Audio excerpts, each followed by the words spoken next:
তাহাজ্জুদের নামাজ ও দোয়া মাধ্যমে আল্লাহর কাছে চাইলে তিনি উত্তম সিদ্ধান্ত দেন। ধৈর্য ও আল্লাহর উপরে ভরসা রাখলে তিনি সব কিছু সহজ করে দেন। আসসালামু আলাইকুম, আমি খাদিজা জান্নাত।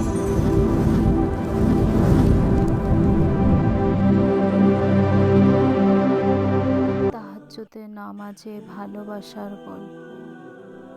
সালমা ছোটবেলা থেকেই আল্লাহর অনেক কাছের বান্দা হতে চেয়েছিল। সে 5 ওয়াক্ত নামাজ পড়ে, কোরআন তেলাওয়াত করে আর সবচেয়ে বেশি ভালোবাসে রাতের নির্জনতা আল্লাহর সঙ্গে কথা বলতে। তাহাজ্জুদের নামাজ পড়ে তার খুব ভালো লাগে।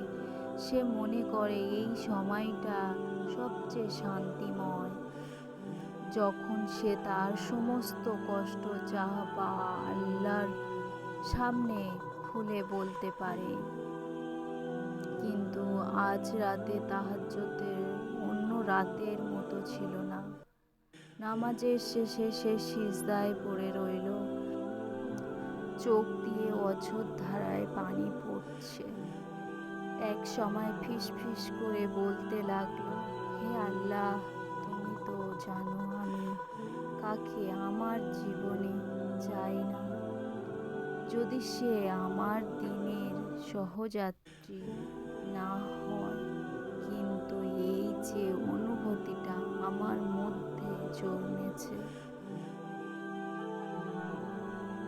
আমি এটাকে কিভাবে ব্যাখ্যা করব? সে একজন ভালো মানুষ, তোমার প্রতি তার ভালোবাসা প্রবল। যদি সে আমার জন্য কল্যাণ হয়, তবে তাকে আমার জীবনে হালালভাবে দাও, আর যদি না হয় তবে আমার মন থেকে তাকে মুছে দাও। সালমা জানে দুনিয়ার ভালোবাসা ক্ষণস্থায়ী, কিন্তু যদি তার আল্লাহর জন্য হয় তবে তা চিরস্থায়ী। তাই সে চেয়েছিল যদি তার জীবন সঙ্গী, তবে সে যেন আমাকে আল্লাহর কাছে পৌঁছে দেয়। পরিবর্তনের কয়েকদিন সালমা চেষ্টা করল তার মনে এই অনুভূতিটাকে বোঝায়। সে ধৈর্য ধারণ করলো, আল্লাহর উপরে ভরসা রাখলো। কিছুদিন পরে সে জানতে পারল ছেলেটি তাহাজ্জুদ পড়ে আর এইভাবে আল্লাহর কাছে দোয়া করে। একদিন পরিবারের মাধ্যমে তাদের পরিচয় হলো এবং অবশেষে তারা বৈধ পথে একে অপরের হয়ে গেল।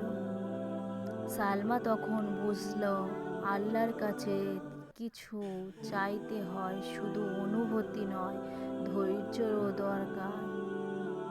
গল্প যা শুরু হয় দুনিয়ার জন্য নয়, আখিরাতের জন্য। এই গল্পটি আমাদের শেখায় ভালোবাসা আল্লাহর কাছে চাইলে তা হালাল পথে চাওয়া উচিত।